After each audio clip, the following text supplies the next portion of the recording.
Msikilizaji na mtazamaji wa Radio Maria Tanzania, sauti ya Kikristo nyumbani mwako. Karibu kwenye makala yetu ya leo. Na leo tunazungumzia mada ya kipekee sana, masalia ya watakatifu. Je, ni nini hasa? Na ni kwa nini yanaheshimiwa katika kanisa Katoliki?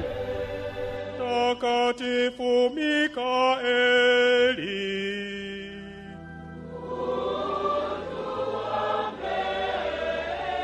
masalia ya watakatifu ni vitu vinavyohusiana na maisha ya watu waliotangazwa watakatifu. Hii inaweza kuwa sehemu ya miili yao au vitu walivyotumia walipokuwa hai, na masalia hayo yapo katika madaraja tofauti. Ili kufahamu maana zaidi na madaraja ya masalia ya watakatifu, na sasa tuungane naye Padre Benjamin Mwinuka ambaye ni misionari wa shirika la damu azizi ya Bwana wetu Yesu Kristo, lakini pia ni mkurugenzi wa miito ndani ya shirika hilo, anayefafanua zaidi juu ya masalia ya watakatifu. Asante. Kwa kweli tunapozungumzia masalia ya watakatifu tunamaanisha kwamba masalia ni kitu ambacho ni halisi kwanza, ambacho kina uhusiano wa moja kwa moja na mtakatifu au Bwana wetu Yesu Kristo. Na hili neno masalia linapata kiini chake kutoka katika neno la Kilatini reliqua, ambalo linamaanisha kuachwa au kuacha nyuma, na kwa Kiingereza tungesema remains, mabaki. Kwa hiyo ni kitu ambacho moja kwa moja kina uhusiano wa moja kwa moja na mtakatifu au Bwana wetu Yesu Kristo. Na baadaye tunapozidi kuendelea kueleza huko mbele, basi tutaweza kupata na hayo masalia basi yanakuwa katika mtindo upi.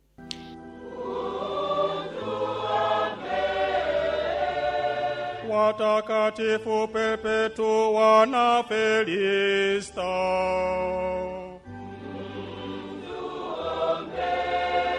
Tunapozungumzia kuhusu masalia ya daraja la kwanza, hapa ni kinachukuliwa, tunasema ni mwili au vipande vya mwili wa mtakatifu.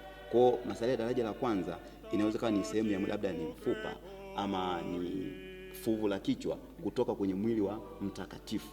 Kwa hayo inaitwa ni masalia ya daraja la kwanza. Kwa mfano, sisi pale Roma katika nyumba yetu kuna upo mwili wa mtakatifu Gaspari. Kwa hiyo ule mwili wa mtakatifu Gaspari tunaweka kwenye masalia ya daraja la kwanza. Katika kanisa la Yesu kwa mfano upo mkono wa mtakatifu Francisco Xaveri ambao umehifadhiwa pale. Kwa yale ni masalia ya daraja la kwanza. Na kwa mtu ambaye huwa anapenda kusoma utasikia kwamba katika kanisa hilo la Yesu ambapo umehifadhiwa huo mkono wa mtakatifu Francisco Xaveri, ndipo hata mtakatifu Gaspari aliweza kupata muujiza. Alipokea muujiza wa uponyaji kwa sababu alipokuwa mtoto mdogo aliumwa sana. Kumbe alipopitishwa pale, sio kwamba ni ule mkono uliomponya, ila kwa maombezi ya mtakatifu Francisco Xaveri aliweza kupona. Kwa hayo ni masalia ya daraja la kwanza. Lakini vile vile pia masalia ya daraja la kwanza kwa mfano tunapozungumzia msalaba mtakatifu ambao ulitumika kwa ajili ya mateso ya Bwana wetu Yesu Kristo, ule nao tunaweka kwenye masalia ya daraja la kwanza. Na tunapata masimulizi pia ya kwamba katika kaburi la Bwana wetu Yesu Kristo kulikuwa kuna sanda, kuna leso. Yale yote pia tunaweka kwenye masalia ya daraja la kwanza.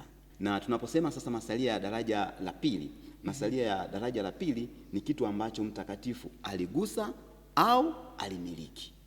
Hayo sasa ndio masalia ya daraja la pili. Kwa mfano, labda nguo ambazo alivaa huyu mtakatifu, labda alikuwa na kofia, labda ni kiatu, lakini ni kwa mfano labda alitumia ni kazula fulani wakati wa maadhimisho ya misa takatifu. Na ndio maana ukienda kwa mfano pale Roma kuna baadhi ya makanisa ukipita utakuta wamehifadhi labda kazula, anasema hii kazula alivaa Papa Yohane Paulo wa pili alipokuja kusali katika kanisa letu. Kwa yale yanahifadhiwa kama masalia ya daraja la pili. Na tunapokuja sasa kwenye masalia ya daraja la tatu, masalia ya daraja la tatu ni yale sasa ambayo yameguswa, yana uhusiano na masalia ya daraja la kwanza na daraja la pili. Kwa mfano, unaweza ukawa na rozari yako, sawa?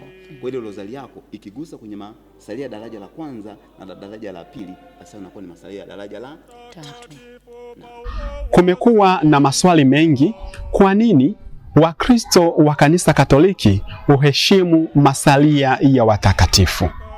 Kumbe, kuheshimu masalia ya watakatifu ni desturi ya kanisa ya kuheshimu kazi ya Mungu ambayo alifanya katika maisha ya mtu. Ningependa mpendwa msikilizaji na mtazamaji afahamu kwamba hawa Katoliki hayo masalia tunaheshimu na sio tunaabudu. Katika Kanisa Katoliki kuna maneno matatu ambayo tunatumia ama tungesema katika ibada kuna heshima tatu ambazo tunazitoa. Aina ya kwanza tunasema ni latria. Latria maana yake ni heshima inayotolewa kwa Mwenyezi Mungu pekee, na hiyo tunasema ni kuabudu, na tunatumia kumwabudu Mungu na labda kuabudu Ekaristi takatifu. Alafu pia neno jingine ambalo tunatumia tunasema hyperdulia. Hii ni heshima ambayo inatolewa kwa Mama Bikira Maria peke yake. Ndio. Halafu na heshima ya tatu katika ibada tunasema ni dulia. Tunatumia neno dulia. Hii ni heshima ambayo inatolewa kwa watakatifu tu. Kwa na sisi katika ngazi hii ya masalia matakatifu hatuabudu masalia. Badala yake tunatoa heshima kwenye ngazi ya dulia. Kwa sisi wa Katoliki tunatoa heshima au tunaheshimu watakatifu na tunaheshimu masalia kwa sababu zifuatazo. Kwanza, tunaheshimu masalia kama njia ya kuiga maisha ya watakatifu, kwa sababu watakatifu wameishi maisha mazuri. Kwa yale maisha ni mfano mzuri sisi kwetu kwa kutuimarisha kiimani. Kwa kumbe tunapowaheshimu watakatifu na tunapoheshimu masalia watakatifu tunaiga mfano wa maisha ya kiimani ambao waliishi kwa ujasiri na uthabiti hawa watakatifu. Lina sisi basi tuweze kupata faida ya hiyo mfano bora wa maisha ya kitakatifu, utuwezeshe na sisi kupata utakatifu, kwa sababu tupo katika safari ya kutafuta utakatifu. Sawa sawa? Ndio.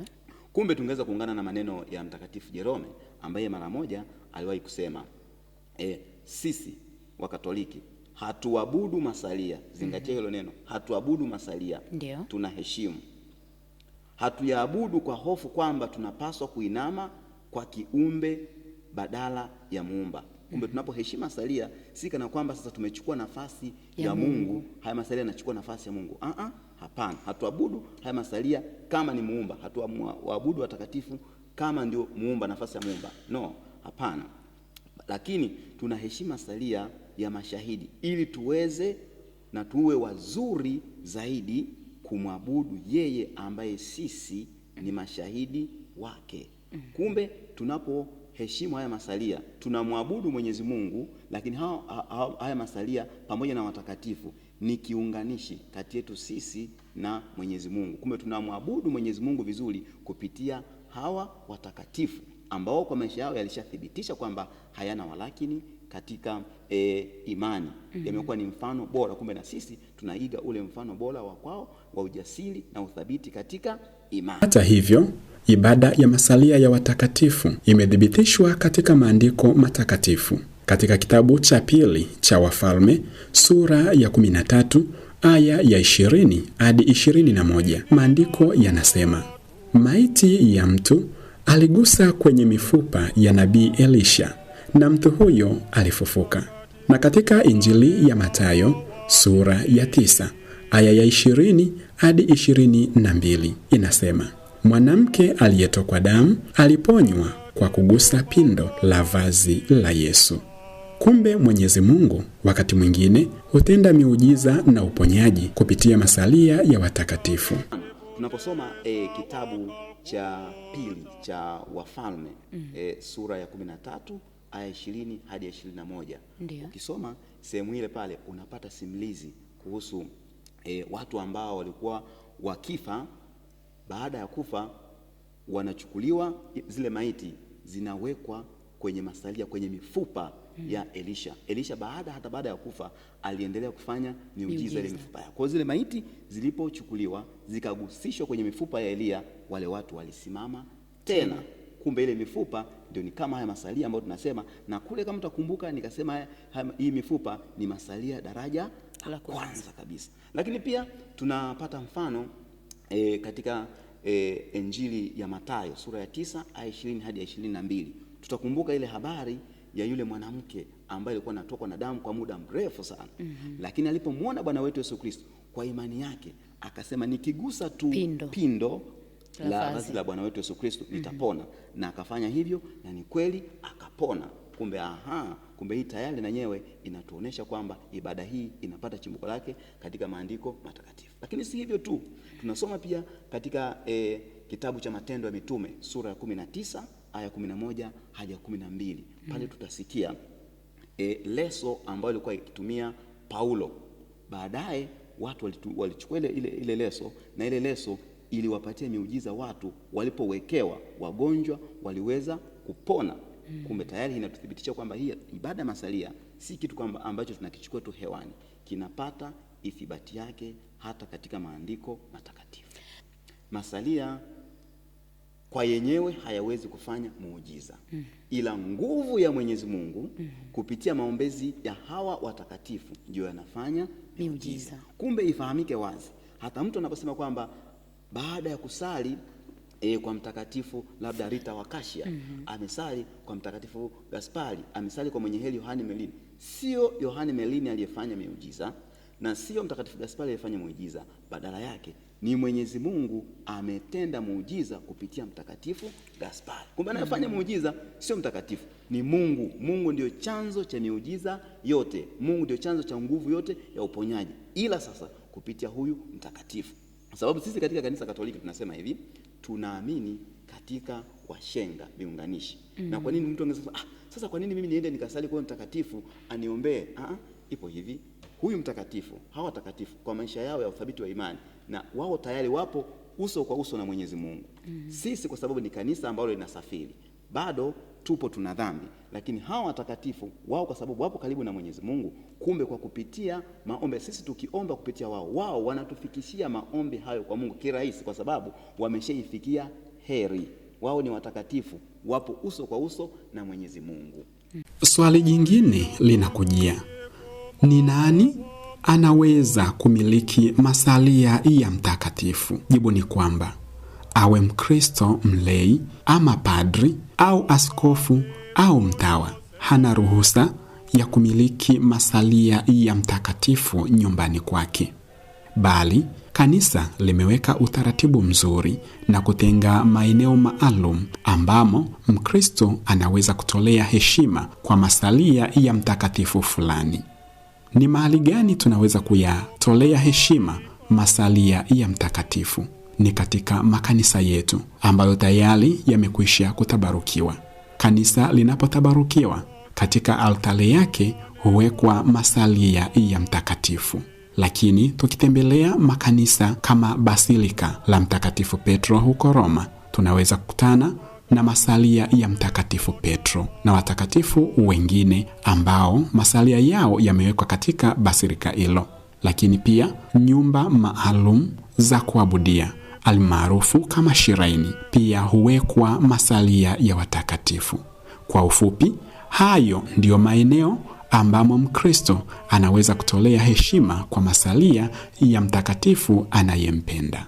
Kwa karne nyingi, masalia ya watakatifu yamehifadhiwa kama sehemu ya historia na urithi wa kanisa, yakionyesha ushuhuda wa maisha ya watu waliomtolea Mungu maisha yao.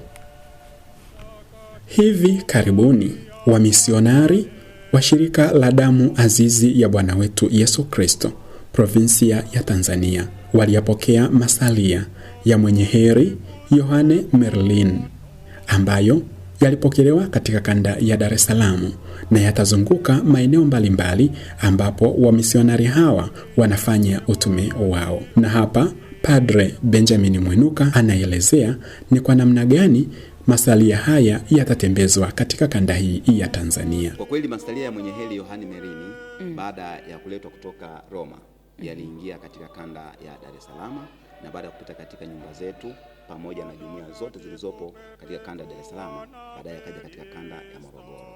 Na sisi wa kanda Dodoma tumepokea tarehe 15 mwezi wa 3 katika parokia ya mwenye heri Yohane Merlin. Na wao basi wamejitahidi kuzungusha katika jumuiya, na baada ya kuzungusha kuna nadhani wamehitimisha, na leo siku ya leo jioni wanayakabidhi katika jumuiya ya kisasa. Na kutoka katika jumuiya ya kisasa ambapo ndio ipo makao makuu ya shirika letu, baadaye yatakuja katika jumuiya ya Water Project, na akitoka katika jumuiya ya Water Project basi atakuja seminarini Miyuji hapa kwenye nyumba ya mwenye heri Yohane Melini, na yakitoka hapo basi yatakwenda katika parokia ya Kisasa, na parokia ya Kisasa nao basi atazunguka katika jumuiya zote. Kumbe ile swali ambalo tulisema kwamba mtu anaweza kuyaona wapi na kama mtu anataka kutoa heshima yake na maombi yake, ni muda mwafaka sasa wa kupita katika sehemu hizi ambapo masalia haya yanapita. Na kwa kweli ukienda kwa moyo wa ibada na imani unapata muujiza, kwa sababu mwenye heri Yohane Melini mpaka anatangazwa mwenye heri ni baada ya kutokea muujiza. Kuna mgonjwa mmoja huko Italia ambaye yeye alikuwa na shida ya damu.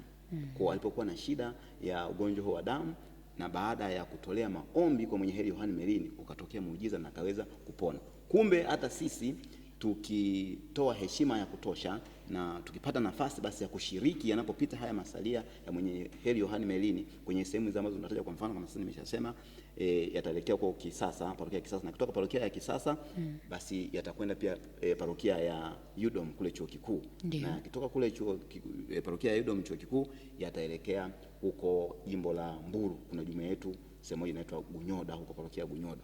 Kwa mtu akipata nafasi kweli kushiriki katika ibada hizi na akaenda kwa moyo wa dhati na akiwa na nia zake, kwa kweli atapokea muujiza, sio kwa Yohane Melini, ila atapokea muujiza kutoka kwa Mungu kupitia kwa maombezi ya mwenye heri Yohane Melini. Na kishamalizika basi katika kanda yetu hii hapa ya Dodoma yataelekea kanda ya Manyoni na kanda nyingine. Mpendwa msikilizaji na mtazamaji, asanteni sana kwa kusikiliza na kutazama makala hii. Usisahau kuendelea kutufuatilia kwa makala nyingine zaidi za kutujenga na kutuimarisha katika imani ya Kanisa Katoliki. Langu jina ni Geoffrey Rweyunga wa Radio Maria Tanzania, sauti ya Kikristo nyumbani mwako. Watakatifu wote wa Mungu